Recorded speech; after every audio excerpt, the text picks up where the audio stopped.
A porta rangeu. 7 pares de olhos se ergueram ao mesmo tempo, fixos na figura que acabara de entrar na sala iluminada apenas por velas. O silêncio era tão denso que o som da chuva, lá fora, parecia um sussurro distante. Ninguém ousava respirar alto. Coronel Henrique Tavares de Albuquerque segurava um documento nas mãos trêmulas. Sua esposa, Dona Amélia, estava sentada na cadeira de veludo vermelho ao seu lado, com os olhos inchados e o rosto pálido como cera. Ela olhava para o chão, incapaz de encarar qualquer um dos 7 homens e mulheres que aguardavam, de pé, descalços, com as roupas ainda sujas da lavoura.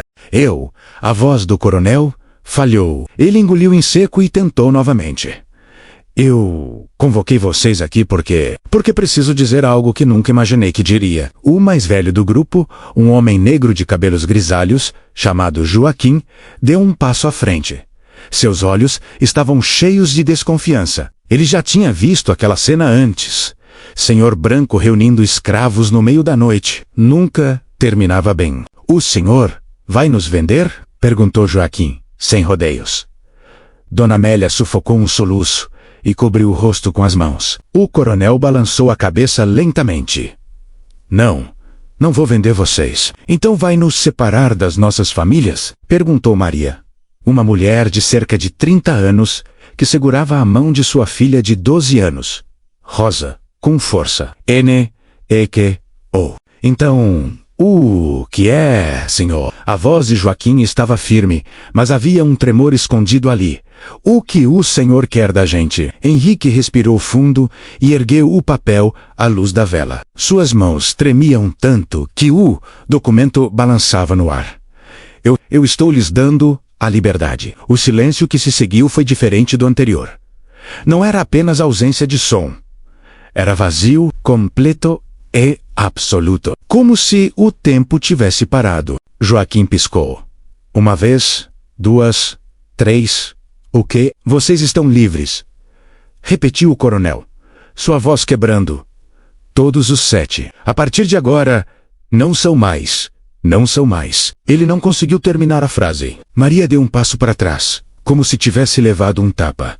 Rosa apertou ainda mais a mão da mãe. Os outros 4, Benedito, Antônio, Josefa e Catarina menos, permaneceram imóveis, como estátuas de sal. Isso é uma pegadinha? Perguntou Benedito, o mais jovem do grupo, com apenas 17 anos. O senhor está brincando com a gente? Não é brincadeira menos, disse Dona Amélia, finalmente erguendo o rosto.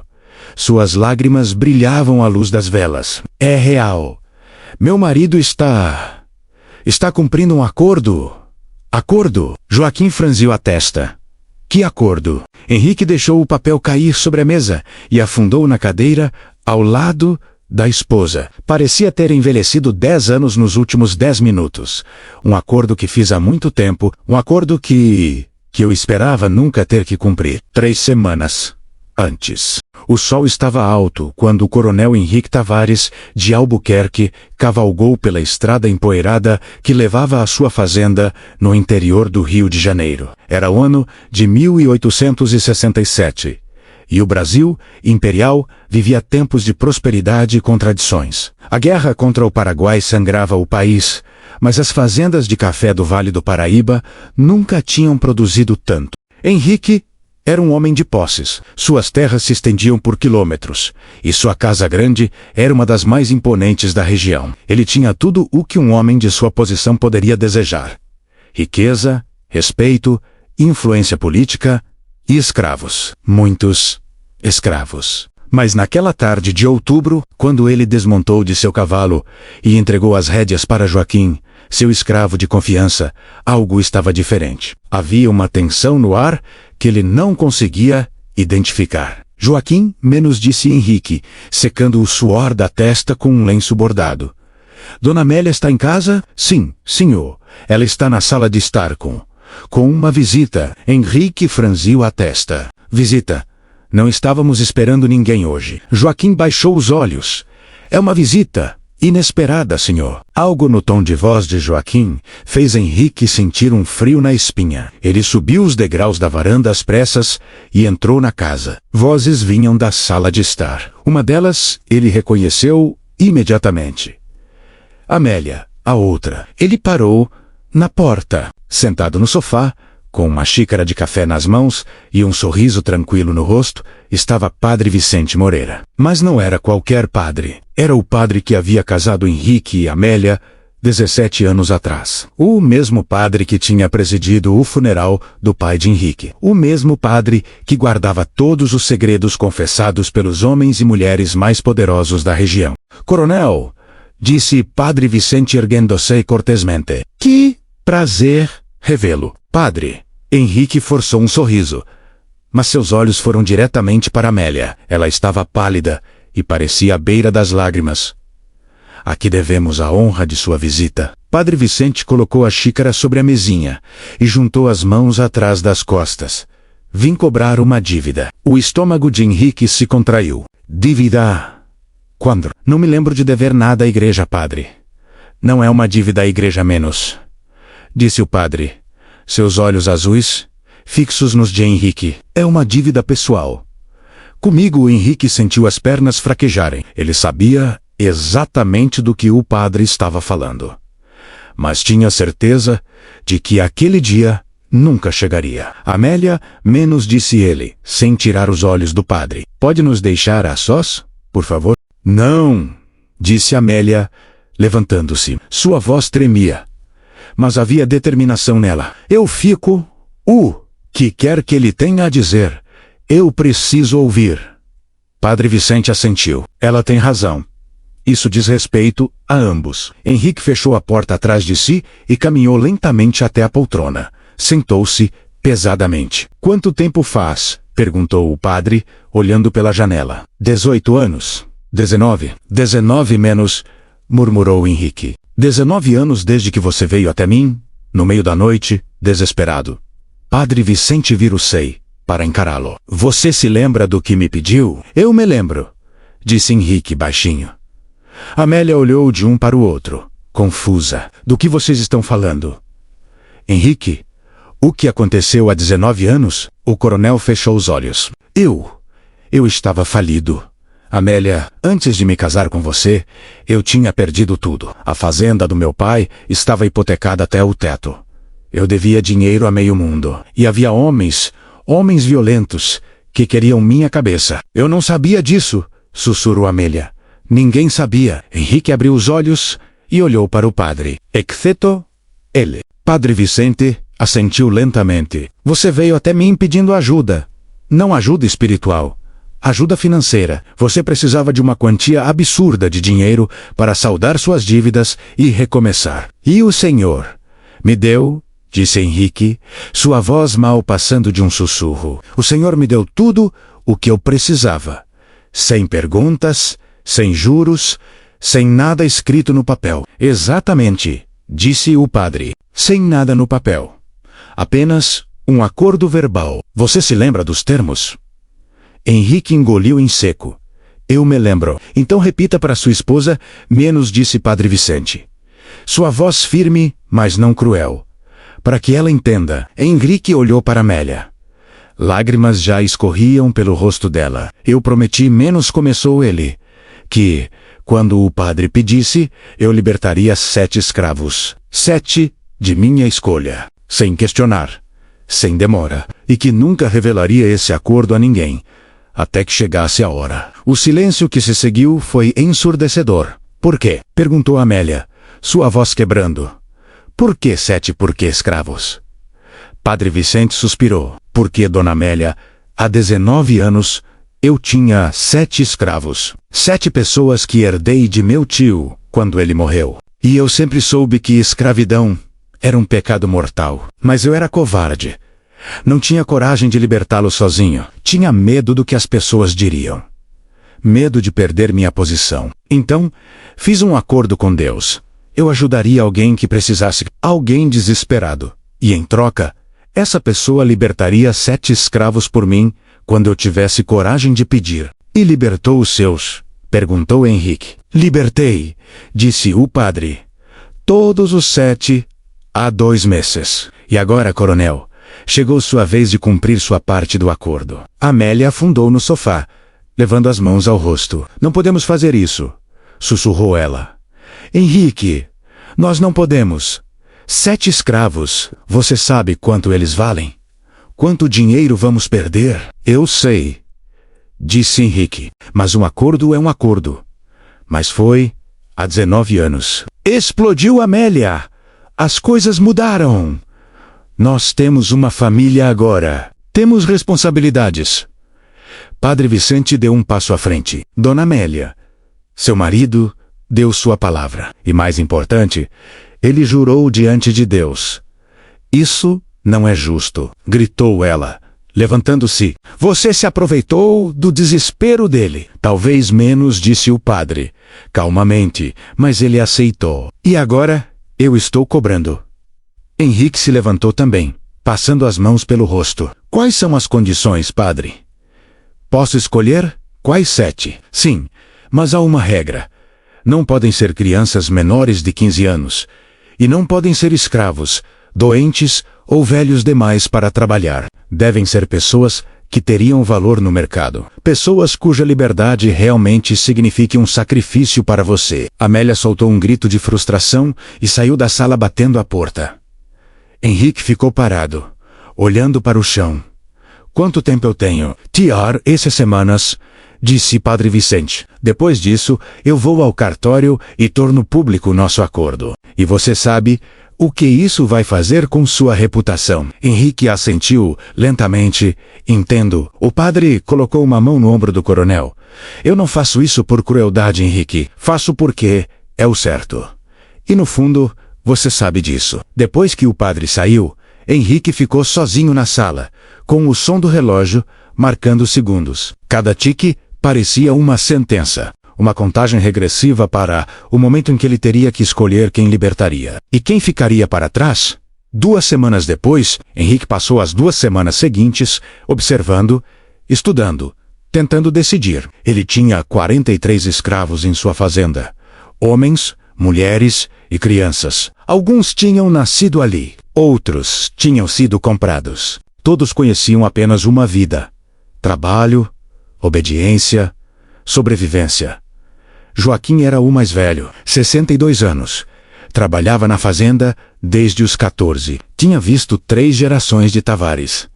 Era respeitado por todos, brancos e negros. Henrique confiava nele mais do que confiava em seus próprios sobrinhos. Maria era forte, trabalhadora, viúva. Seu marido tinha morrido de febre amarela 3 anos atrás. Ela criava Rosa sozinha, ensinando a menina a ler nas poucas horas livres que tinham. Benedito era jovem, rápido, esperto. Henrique tinha planos de treiná-lo como capataz. Antônio era ferreiro. Josefa, cozinheira. Catarina, costureira. Cada um tinha um valor. Cada um significava dinheiro. Cada libertação seria uma perda. Mas havia algo mais pesado que o dinheiro. Era a escolha em si. Como escolher quem merecia liberdade. Como olhar nos olhos de alguém e dizer você sim, você não. Como julgar o valor de uma vida humana? Uma noite, Henrique estava na biblioteca quando Amélia entrou. Ela não tinha falado com ele direito desde a visita do padre. Você já decidiu? Perguntou ela, sem rodeios. Ainda, N. Oh, precisamos conversar sobre isso. Eu sei. Amélia sentou-se na cadeira em frente a ele. Se você realmente vai fazer isso, se realmente vai libertar 7 escravos, então eu quero escolher quem.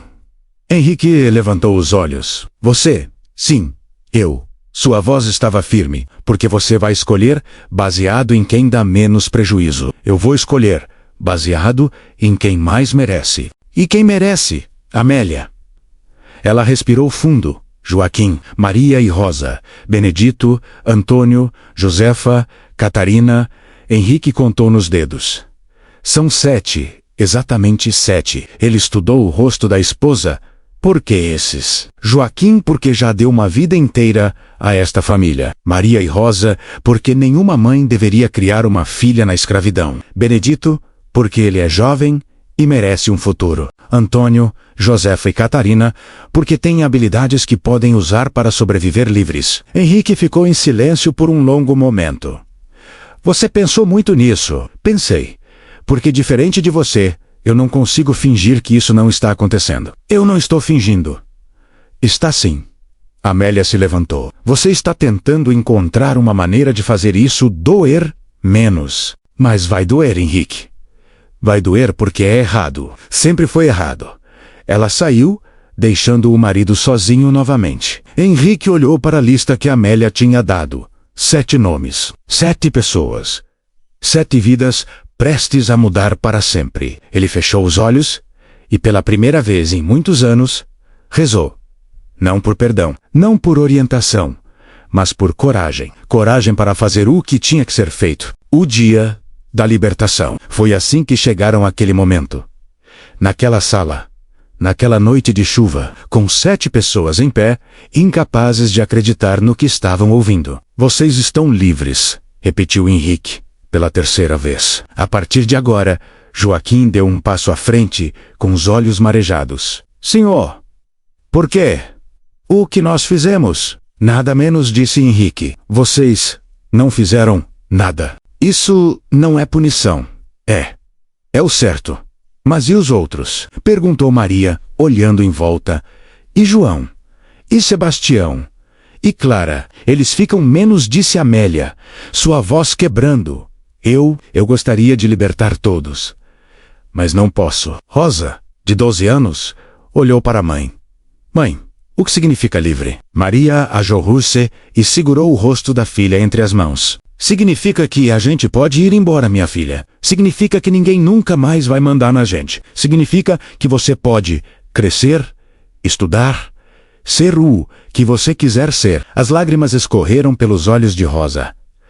Catarina, a costureira, caiu de joelhos e começou a soluçar. Josefa a abraçou, ela mesma tremendo incontrolavelmente. Benedito ficou parado, olhando para as próprias mãos, como se elas pertencessem a outra pessoa.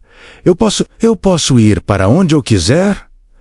Pode, disse Henrique. Eu posso trabalhar. Para quem eu quiser. Pode. Eu posso. Eu posso ter minha própria casa? Pode. Benedito cobriu o rosto e chorou. Chorou como nunca tinha chorado na vida. Chorou por todos os anos que tinha perdido. Por todas as noites que tinha sonhado com esse momento, sem acreditar que era possível. Antônio, o ferreiro, um homem enorme e forte, se aproximou do coronel. O senhor está mesmo falando sério? Não vai mudar de ideia amanhã? Não vou mudar de ideia menos, disse Henrique. Aqui estão as cartas de alforria. Uma para cada um de vocês. Assinadas, reconhecidas em cartório. Legais, definitivas. Ele estendeu os documentos. Joaquim foi o primeiro a pegar o seu. Suas mãos tremiam tanto que ele quase deixou o papel cair. Ele olhou para as palavras escritas ali, palavras que ele mal sabia ler, mas que reconhecia pelo peso que carregavam. Liberdade, senhor, disse ele, sua voz quebrando. Eu não sei o que dizer.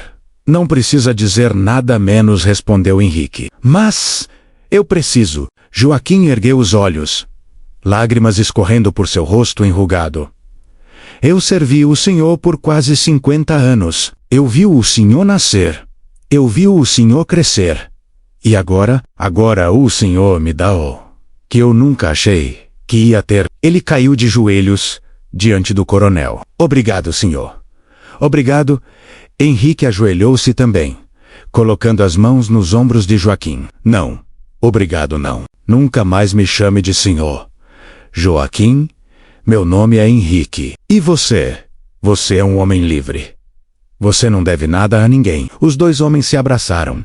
E naquele abraço havia 50 anos de história. 50 anos de uma relação que nunca deveria ter existido da forma que existiu. 50 anos de injustiça sendo, mesmo que parcialmente, reparada. Um por um. Os outros 7 pegaram suas cartas de alforria. Um por um. Eles choraram. Alguns silenciosamente. Outros, aos gritos. Maria abraçou Rosa com tanta força que a menina mal conseguia respirar. Nós vamos estudar, sussurrou Maria no ouvido da filha. Você vai aprender a ler de verdade. Vai aprender a escrever. Vai ser professora. Vai ser médica. Vai ser o que você quiser, minha filha. O que você quiser. Quando as lágrimas finalmente cessaram e os documentos estavam seguros nas mãos de cada um, Amélia se levantou. Vocês podem ficar aqui hoje à noite, disse ela. Amanhã, nós vamos ajudá-los a partir. Vamos dar roupas, comida, um pouco de dinheiro para começarem. Não é muito, mas é o que podemos fazer. A senhora não precisa dar nada menos, disse Josefa, limpando as lágrimas. A senhora já deu tudo. Mas Amélia balançou a cabeça. Não dei tudo. Se tivesse dado tudo, teria libertado todos. E não libertei. Ela olhou para os 7. Eu quero que vocês saibam que eu sei que isso é injusto. Para vocês que estão sendo libertos, porque vocês vão deixar para trás pessoas que amam. E para os que ficam, porque eles vão ver vocês irem embora e vão ter que continuar aqui. Por que não liberta todos então, senhora? Perguntou Benedito, com uma ousadia que nunca teria antes. Por quê? Amélia hesitou. Porque eu não posso, porque a lei permite, porque a sociedade aceita, porque eu também sou covarde. O silêncio que se seguiu foi pesado e desconfortável. Mas vocês 7 menos continuou. Amélia menos, vocês vão sair daqui e vão fazer algo de suas vidas. Vão provar que a escravidão nunca foi sobre capacidade, nunca foi sobre merecimento, sempre foi sobre poder. E agora vocês têm uma chance que poucos têm. Joaquim assentiu lentamente. A gente não vai desperdiçar, senhora. Pode acreditar. Epílogo do capítulo 1. Naquela noite, enquanto os 7 recém-libertos dormiam em seus últimos momentos dentro da senzala, Henrique e Amélia ficaram acordados na casa grande. Você acha que fizemos a coisa certa? Perguntou Amélia. Não sei, respondeu Henrique. Mas era o que tínhamos que fazer. Os outros vão ficar com raiva. João, Sebastião, Clara, todos os que ficaram, eles vão nos odiar. Talvez, provavelmente. E você? Você está em paz com isso? Henrique ficou em silêncio por um longo momento antes de responder. Não estou em paz. Porque eu sei que deveria ter libertado todos. Eu sei que manter um único ser humano escravizado é um pecado. Mas eu fiz o que consegui fazer. E talvez isso seja o começo de algo maior. Amélia sentiu lágrimas silenciosas escorrendo por seu rosto. Do lado de fora a chuva continuava caindo, mas dentro daquela sala, algo tinha mudado. Algo tinha se quebrado, e algo novo, frágil e incerto, estava começando a nascer. CTA.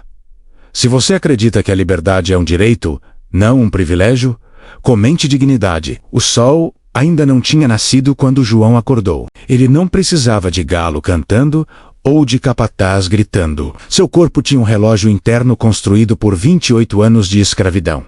Acordava sempre no mesmo horário, sempre pronto para trabalhar, sempre preparado para obedecer. Mas naquela manhã era diferente. Naquela manhã havia silêncio demais na senzala. João se sentou no seu pedaço de chão. Não tinha cama, apenas alguns trapos velhos que serviam como colchão, e olhou ao redor. Várias esteiras estavam vazias. Joaquim não estava lá. Maria e Rosa também não. Nem Benedito, Antônio, Josefa ou Catarina. 7 pessoas, sumidas.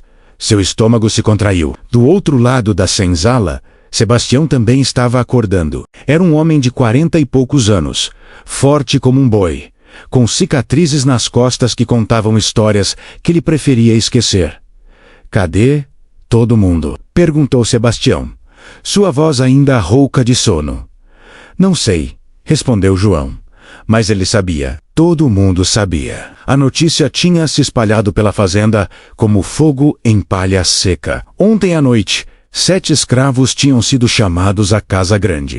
E quando voltaram, estavam diferentes. Carregavam papéis, choravam, abraçavam uns aos outros como se fosse a última vez. E talvez fosse Clara, uma mulher de 50 anos que trabalhava na cozinha há mais de 3 décadas, entrou na senzala naquele momento. Seu rosto estava inchado de tanto chorar. Eles foram embora menos, disse ela. Sua voz quebrando. Joaquim, Maria, todos foram embora. Foram vendidos?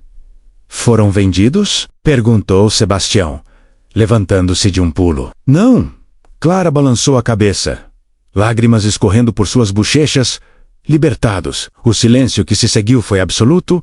O que? João sentiu como se o chão tivesse desaparecido debaixo de seus pés. O coronel libertou eles. Deu carta de alforria para cada um. Eles estão lá na Casa Grande agora, pegando roupas e comida. E daqui a pouco vão embora. Sebastião deu um passo para trás, como se tivesse levado um soco no estômago. 7 pessoas libertadas. Assim do nada? Não foi do nada menos, disse Clara.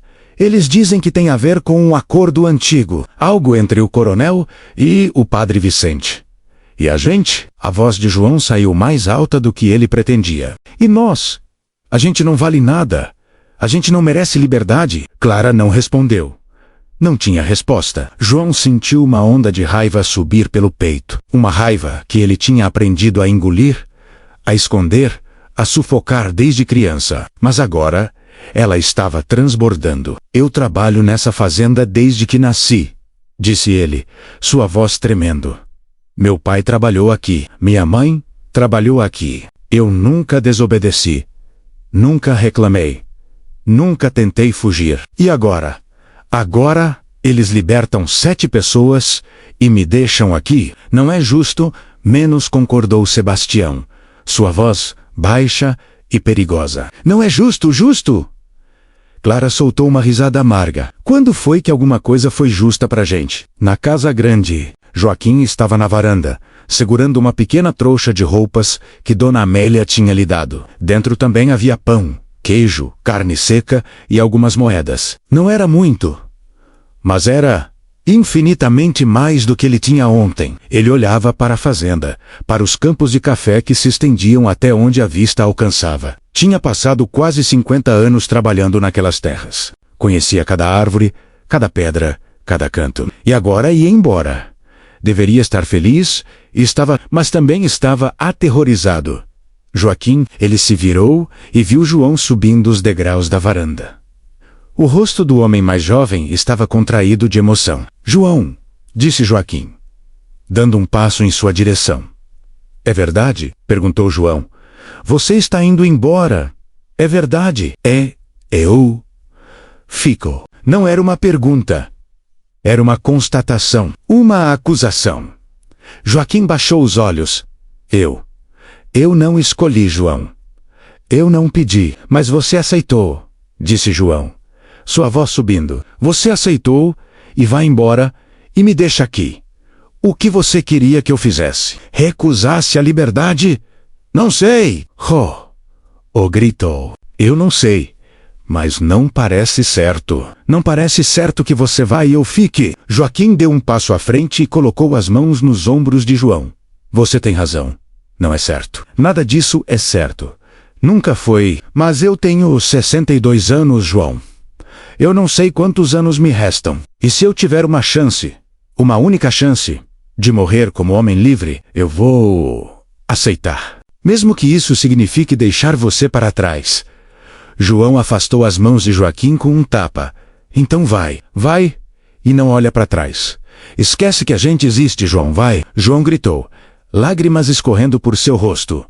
Vai logo, aproveita a tua liberdade.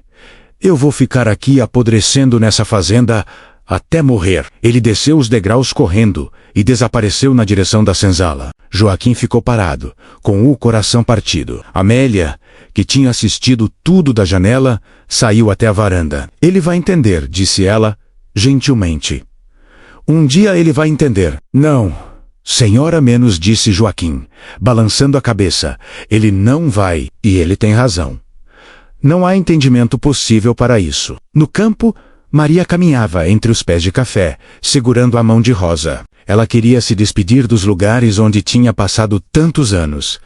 Queria gravar tudo na memória antes de partir. Mas principalmente, ela queria se despedir de alguém. Esperando embaixo de uma árvore estava Sebastião. Eles tinham sido amigos desde que Maria chegara à fazenda. 15 anos atrás. Sebastião tinha ensinado a ela como sobreviver, como trabalhar sem quebrar as costas, como evitar o chicote do capataz, como guardar um pedaço de comida para os dias ruins. E nos últimos anos, tinha se tornado algo mais que amigo.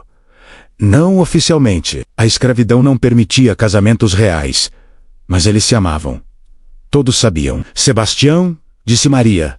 Quando chegou perto, ele não respondeu, apenas olhou para ela com uma expressão que Maria nunca tinha visto antes. Não era raiva, não era tristeza, era vazio. Eu vim me despedir, disse ela. Despedir?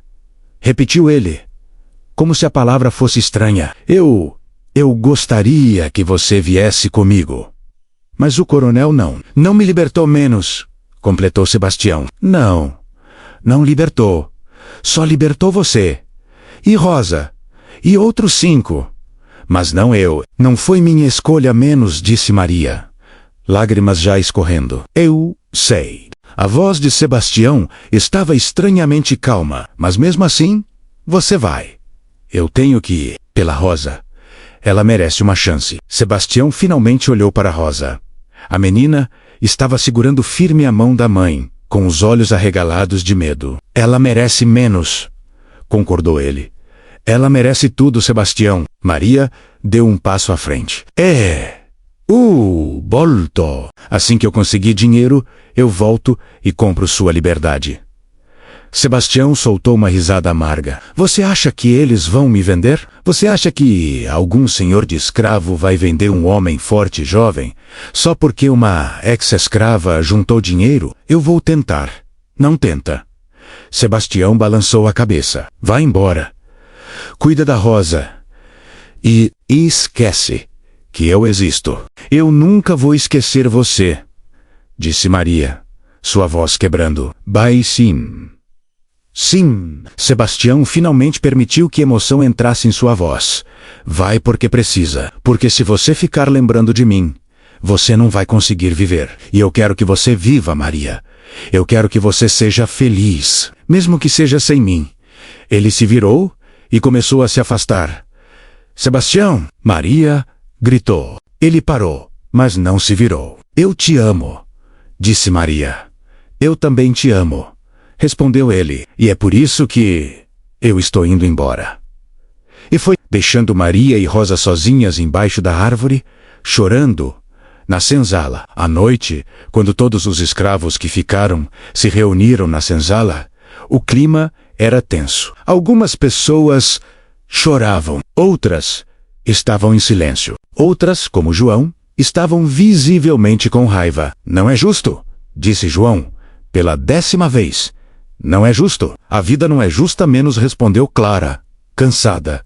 Mas isso é diferente. João bateu o punho na parede de madeira. Eles libertaram 7 pessoas. 7, por que não todos? Por que não a gente? Porque eles não querem menos, disse uma voz do fundo da senzala. Era Isabel, uma mulher jovem que tinha chegado à fazenda apenas 2 anos atrás, comprada de outra propriedade. O coronel só libertou aqueles 7 porque foi obrigado, por causa de algum acordo. Mas ele não quer libertar ninguém, porque para ele a gente não é gente. A gente é propriedade. Então o que a gente faz? Perguntou João. A gente só aceita? A gente continua trabalhando como se nada tivesse acontecido? O que mais a gente pode fazer? Clara suspirou. Fugir? Você sabe o que acontece com quem foge? Todo mundo sabia. Quem fugia e era capturado, voltava marcado. Literalmente, ferro quente na pele. E às vezes, coisa pior. Mas 7 pessoas foram embora a menos. Insistiu João. 7 pessoas estão livres agora, andando por aí, fazendo o que querem. E a gente tá aqui na mesma merda de sempre. João tem razão, disse Sebastião, falando pela primeira vez. A gente não pode só aceitar. A gente precisa fazer alguma coisa. Como o quê? Perguntou Clara. Não sei ainda. Sebastião olhou ao redor, para os rostos cansados e derrotados. Mas alguma coisa. 3 dias depois, os 7 libertos tinham partido. Joaquim foi para a cidade vizinha, onde tinha um primo que também era alforriado. Maria e Rosa foram para o Rio de Janeiro. na esperança de encontrar trabalho. Os outros se espalharam em direções diferentes, cada um com seus próprios planos e sonhos. Na fazenda, a vida continuava, mas havia uma tensão no ar que não existia antes. Os escravos trabalhavam, mas com menos entusiasmo. Conversavam menos. Olhavam mais para o horizonte, como se imaginando o que havia além. Henrique percebeu Amélia também. Eles estão diferentes, disse Amélia, observando da janela, enquanto os escravos colhiam café, desde que os outros foram embora. Eles estão com raiva, menos, disse Henrique. Eles têm direito de estar com raiva. Eu sei, Henrique suspirou, mas isso pode ser perigoso. Perigoso para quem? Para nós ou para eles? Henrique não respondeu. Naquela noite, algo aconteceu que confirmou os piores medos do coronel. Um dos armazéns de café pegou fogo. Não foi um acidente. Todos sabiam. O fogo tinha começado em 3 pontos diferentes. Alguém tinha ateado propositalmente. Os escravos foram convocados, todos em fila. O capataz, um homem branco cruel chamado Ferreira, caminhou diante deles com um chicote na mão. Quem foi? Gritou ele. Quem ateou fogo no armazém? Silêncio, eu perguntei. Quem foi? Ferreira bateu o chicote no chão, fazendo um estalo que ecoou como um tiro. Ninguém respondeu. Henrique estava na varanda, observando. Amélia estava ao seu lado, pálida. Henrique, não deixe ele fazer isso, sussurrou ela. Alguém queimou o armazém, Amélia. Eu perdi semanas de produção. Eu preciso saber quem foi. Você sabe quem foi, disse Amélia. Foi alguém que está com raiva. Alguém que se sente traído, e usar violência não vai resolver isso.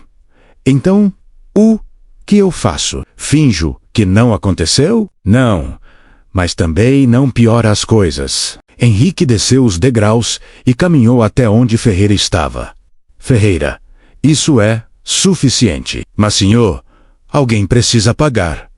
Alguém vai pagar, mas não assim. Henrique olhou para a fila de escravos. Todos vocês vão voltar ao trabalho. E vamos esquecer que isso aconteceu?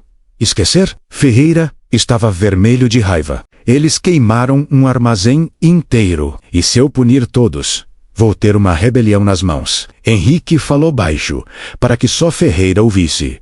Use a cabeça, homem. Ferreira resmungou, mas obedeceu, dispensando os escravos. Enquanto todos se dispersavam, João ficou por último. Ele olhou diretamente para Henrique. E naquele olhar havia algo que o coronel nunca tinha visto antes. Desafio. Uma semana depois, o padre Vicente voltou. Henrique não esperava vê-lo tão cedo, mas ali estava ele, sentado novamente na sala de estar, com uma expressão preocupada no rosto. Ouvi dizer que você teve problemas aqui, disse o padre. Notícias viajam rápido, respondeu Henrique, secamente. Um armazém queimado não é algo pequeno. Não é. Você sabe quem foi? Tenho minhas suspeitas, mas não posso provar.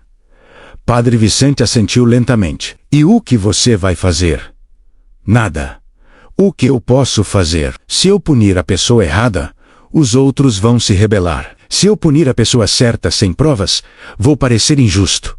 Então, não faço nada. Talvez não fazer nada seja a pior opção, disse o padre. Então me diga, padre. Henrique se inclinou para a frente. O que eu deveria fazer?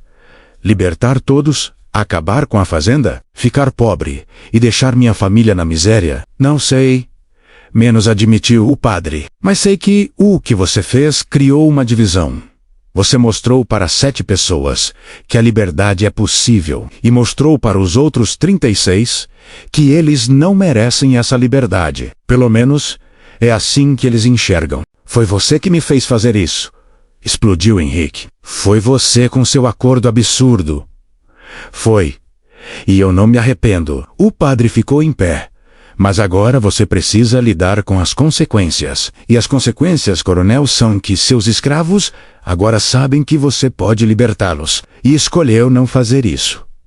Henrique enterrou o rosto nas mãos. Eu não sei o que fazer, padre. Juro por Deus, eu não sei. Então reze. O padre colocou uma mão no ombro do coronel. Reze e peça orientação, porque isso está longe de acabar. 2 meses depois, João estava sentado do lado de fora da senzala, olhando para as estrelas. Sebastião se sentou ao seu lado. Você ainda pensa em fugir? Perguntou Sebastião. Todo dia, menos, respondeu João. E por que não foge? Porque eu não quero fugir sozinho. João olhou para Sebastião. Eu quero que a gente fuja. Todos juntos. Isso é loucura. Mas é melhor que ficar aqui esperando morrer. Sebastião ficou em silêncio por um longo momento. Se a gente fugisse, para onde a gente ia? Para o norte. Ouvi dizer que tem quilombos lá. Lugares onde escravos fugidos vivem livres, protegidos. E você acha que a gente chegaria lá antes de sermos capturados? Não sei. João encolheu os ombros. Mas pelo menos a gente ia morrer tentando. Sebastião assentiu lentamente. Talvez você esteja certo. Talvez seja melhor morrer tentando do que viver de joelhos. Os 2 homens ficaram ali, em silêncio, enquanto as estrelas brilhavam acima deles. E em suas mentes, uma semente estava sendo plantada. Uma semente de rebelião. Epílogo do capítulo 2. Dentro da casa grande, Amélia não conseguia dormir. Ela olhava pela janela para a senzala, onde uma única luz bruxuleava. Eles estão planejando algo, disse ela para Henrique. Eu sei. E você vai deixar? O que eu posso fazer para impedir? Você pode libertá-los. Todos. E ficar falido. Melhor falido do que morto. Henrique olhou para a esposa. Você acha que eles fariam isso? Nos matariam? Não sei. Amélia se virou para ele. Lágrimas nos olhos. Mas sei que criamos isso. Você e eu, a gente libertou 7 e condenou os outros. E agora, eles sabem o que estão perdendo. Isso é mais perigoso do que qualquer revolta. Henrique não respondeu. Apenas olhou pela janela para a escuridão lá fora. E pela primeira vez em sua vida, ele teve medo. Medo real. Não de perder dinheiro, não de perder status, mas de perder tudo. CTA. Se você acredita que esperança pode ser a coisa mais perigosa ou a mais poderosa, comente Resistência. Capítulo 3. O preço da consciência 4512. Palavras. O silêncio foi quebrado por um grito. Era madrugada, quando Amélia acordou com o som de vozes alteradas vindo do lado de fora. Henrique já estava de pé, correndo para a janela, o coração batendo como um tambor de guerra. O que está acontecendo? Perguntou Amélia, saindo da cama. Não sei. Henrique vestiu as calças às pressas e desceu as escadas correndo. Do lado de fora, havia confusão. Ferreira, o capataz, estava gritando ordens. Diversos escravos estavam reunidos perto da senzala, todos falando ao mesmo tempo. O que houve? Perguntou Henrique, chegando perto. 3 deles fugiram. Senhor, disse Ferreira, sem fôlego. João, Sebastião e Isabel fugiram durante a noite. O estômago de Henrique se contraiu. Quando? Não sei ao certo. Acho que há algumas horas. Quando fomos a Cordelas para o trabalho, não estavam lá. Henrique olhou ao redor, para os rostos dos escravos que permaneciam. Havia medo ali, mas também havia algo mais, algo que ele não conseguia identificar direito. Era admiração. Prepare os cavalos, ordenou Henrique. Vamos atrás deles. Senhor, com todo respeito, Ferreira hesitou. Eles têm várias horas de vantagem. Vão estar longe já. Não importa. Prepare os cavalos. Amélia tinha descido também e estava parada na varanda, segurando um chale sobre os ombros. Henrique menos chamou ela. Precisamos conversar. Agora não. Amélia. Agora sim. Sua voz estava firme. Você não vai atrás deles. Henrique se virou para encará-la. Eles são minha propriedade. Não. Eles são seres humanos. E você os empurrou para isso? Eu os empurrei? A voz de Henrique subiu. Eu libertei 7 pessoas. Eu fiz mais do que qualquer outro fazendeiro desta região. E condenou os outros 36 a viverem sabendo que você poderia libertá-los, mas escolheu não fazer. Amélia desceu os degraus. Você criou isso, Henrique, e agora está surpreso que eles escolheram a liberdade por conta própria? Henrique não respondeu. Porque no fundo, Ele sabia que ela estava certa. 3 dias antes, João Sebastião e Isabel tinham planejado tudo cuidadosamente. Esperaram a noite de lua nova, quando a escuridão seria total. Guardaram comida escondida durante semanas. Roubaram facas da cozinha. Estudaram mapas que um escravo alfabetizado tinha desenhado de memória.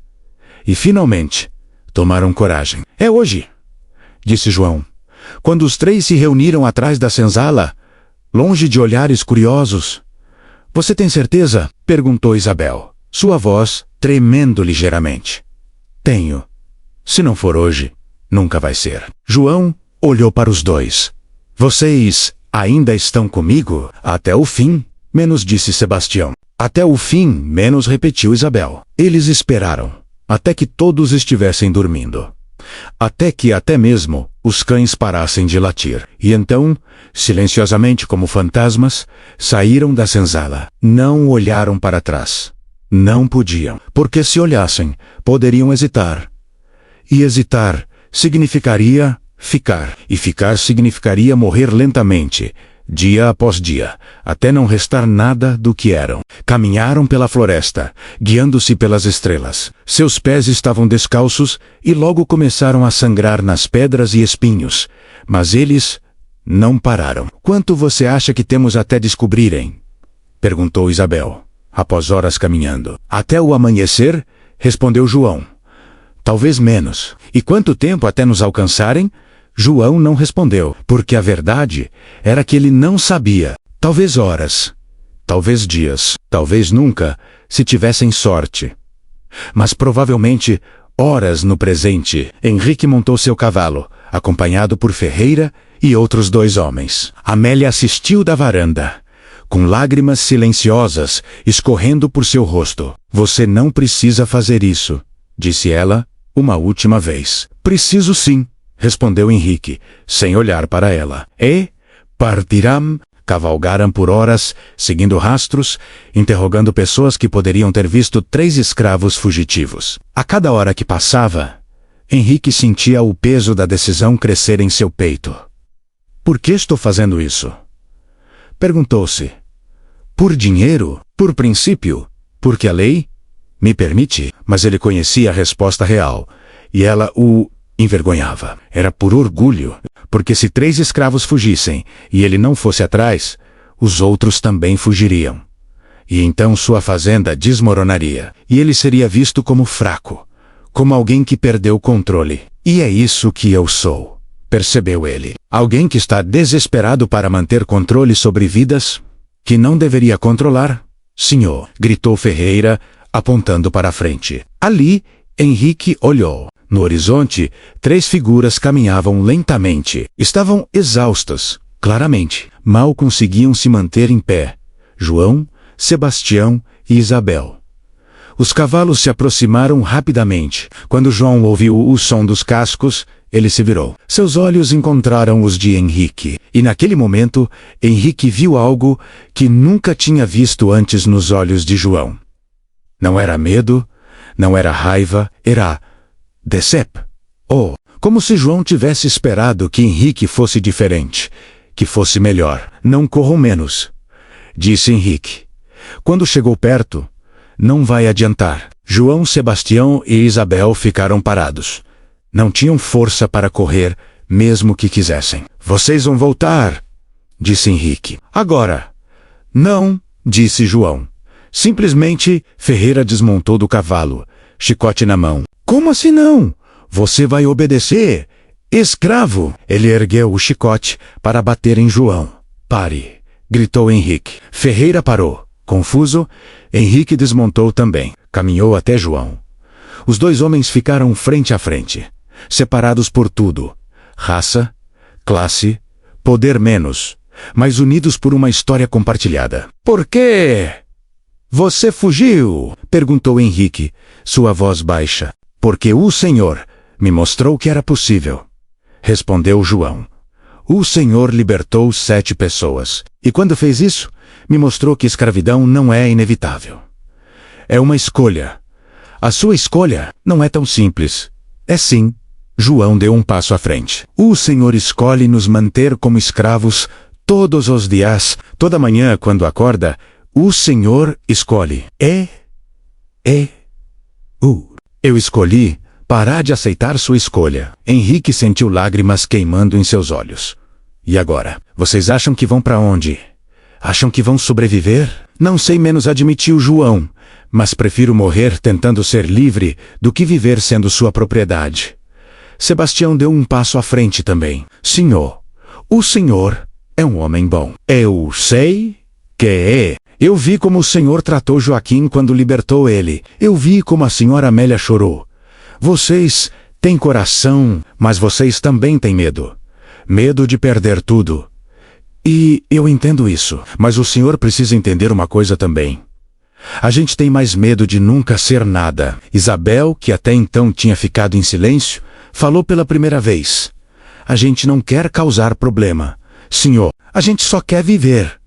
Só isso, viver como gente. Não é muito pedir.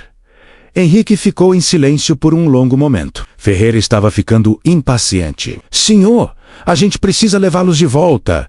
Agora, antes que o quê, Ferreira? Henrique se virou para encará-lo. Antes que eles inspirem outros. Antes que a fazenda inteira fuja.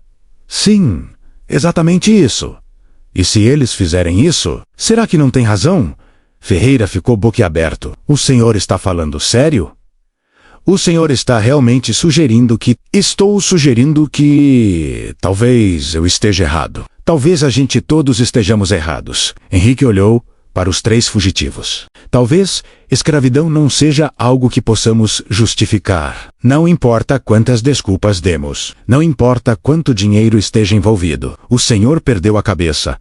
Menos, disse Ferreira. Incrédulo, talvez... Ou talvez eu finalmente esteja começando a encontrá-la. Henrique se virou para João, Sebastião e Isabel. Vocês podem ir. Os 3 olharam para ele, chocados. O que João mal conseguiu falar. Vocês podem ir. Eu não vou levá-los de volta. Eu não vou fazer isso, senhor. Ferreira estava vermelho de raiva. O senhor não pode. Posso sim. Henrique olhou para o capataz. E posso. Eles estão livres a partir de agora.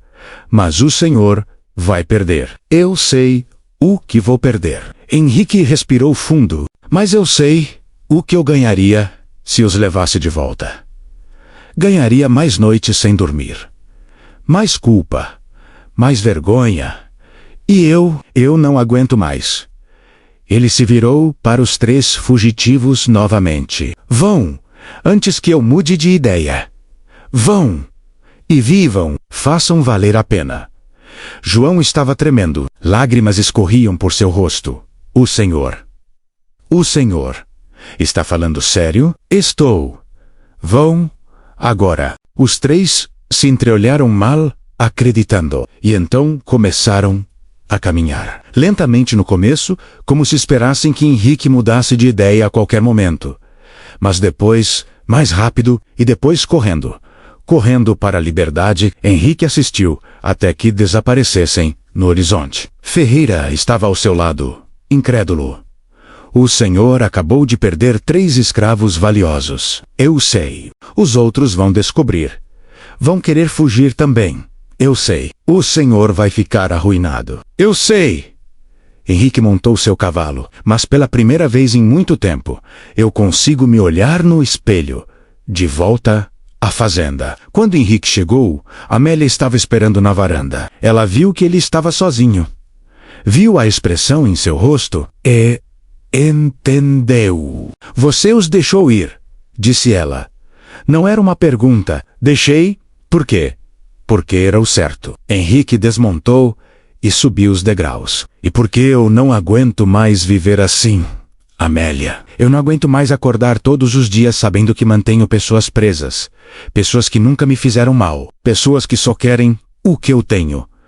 Liberdade. Amélia o abraçou. E os 2 ficaram ali, em silêncio, enquanto o sol nascia no horizonte. 3 semanas depois, a notícia do que Henrique tinha feito se espalhou, e como Ferreira tinha previsto, outros escravos começaram a fugir. 2 aqui, 3 ali. Em um mês, Henrique tinha perdido 15 escravos. A produção da fazenda despencou. Os vizinhos começaram a falar. Alguns com raiva, outros com desprezo, alguns poucos com admiração escondida. Padre Vicente veio visitá-lo novamente. Ouvi dizer que você tem causado problemas, disse o padre com um meio sorriso. Problemas, repetiu Henrique. É uma maneira de dizer, os outros fazendeiros não estão felizes. Eu sei. Eu recebi cartas algumas, não muito amigáveis. E o que você vai fazer? Henrique olhou pela janela para os campos de café que ainda restavam. Vou continuar. Vou libertar os que restam, um por um, conforme eu puder. E quando não houver mais nenhum, eu vou plantar menos café. Vou contratar trabalhadores livres. Vou pagar salários justos. E se isso significar ser menos rico, então, que seja. Você está preparado para as consequências? Não. Henrique sorriu tristemente. Mas vou enfrentá-las mesmo assim. O padre colocou uma mão no ombro de Henrique. Você sabe que o que você está fazendo é extraordinário. Não sabe? Você está mudando. Realmente mudando. E isso é raro, não é extraordinário? Disse Henrique. É o mínimo. É o que eu deveria ter feito desde o começo. 6 meses depois, Henrique libertou mais 20 escravos. Agora restavam apenas 8, e ele tinha planos de libertar esses também. A fazenda estava menor, menos produtiva. Ele tinha vendido terras para pagar dívidas. A casa grande não era mais tão grande. O luxo tinha diminuído, mas algo mais tinha acontecido. Os trabalhadores livres que ele contratou trabalhavam melhor, com mais cuidado, com mais dedicação, porque não eram forçados, porque escolhiam estar ali. E Henrique descobriu que conseguia dormir à noite. Amélia estava na varanda quando uma carruagem chegou. Dela desceu uma mulher com uma menina de cerca de 13 anos. Maria e Rosa. Amélia correu para abraçá-las. Vocês voltaram? Voltamos, disse Maria sorrindo. Mas não para ficar, só para visitar e agradecer por nos libertar, por nos dar uma chance. Maria apontou para Rosa. Ela está estudando agora, em uma escola de verdade. E eu arranjei trabalho como costureira. A gente tem nossa própria casa, pequena, mas é nossa. Henrique tinha saído também e estava assistindo da porta. Como está Joaquim? Perguntou ele. Bem, ele abriu uma oficina. Trabalha com madeira. Está feliz, senhor.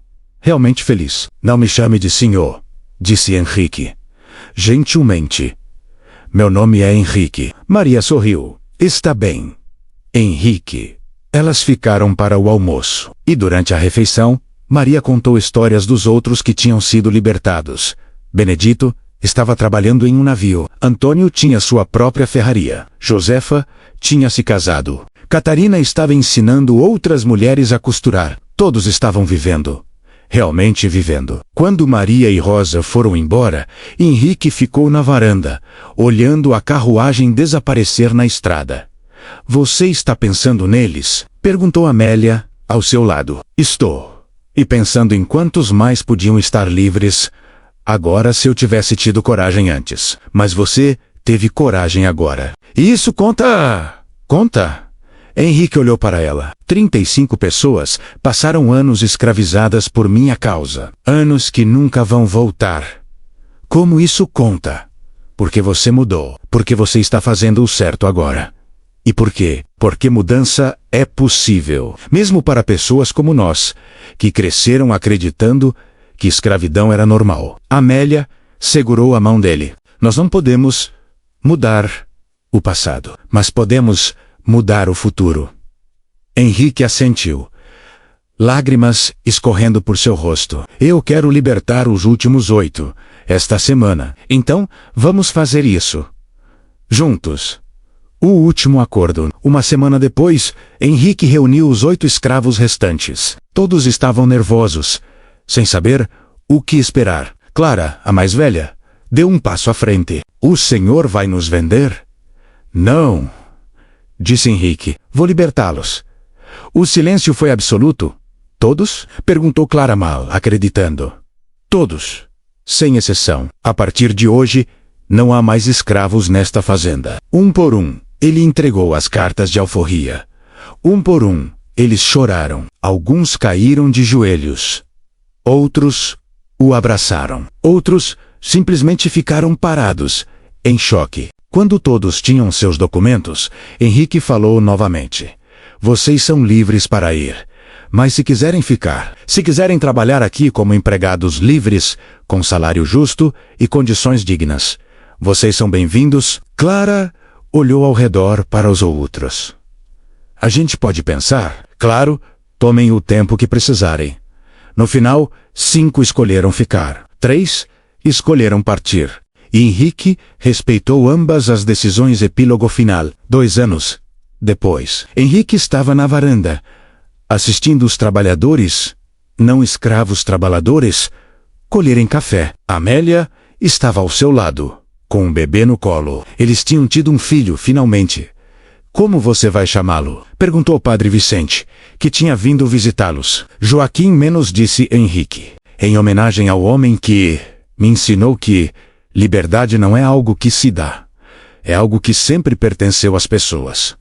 Eu só estava segurando por muito tempo. O padre sorriu. Você acha que outros vão seguir seu exemplo? Não sei. Espero que sim. Mas mesmo que não sigam, eu sei que fiz o certo.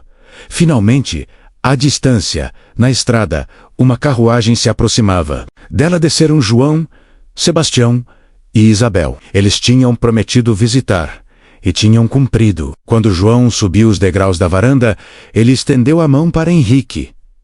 Não como escravo, não como inferior, mas como igual. E Henrique a apertou, com lágrimas nos olhos. Obrigado, disse João, por me deixar ir, por me deixar ser livre. Não, disse Henrique. Obrigado a você, por me mostrar que eu estava errado, por me forçar a ser melhor.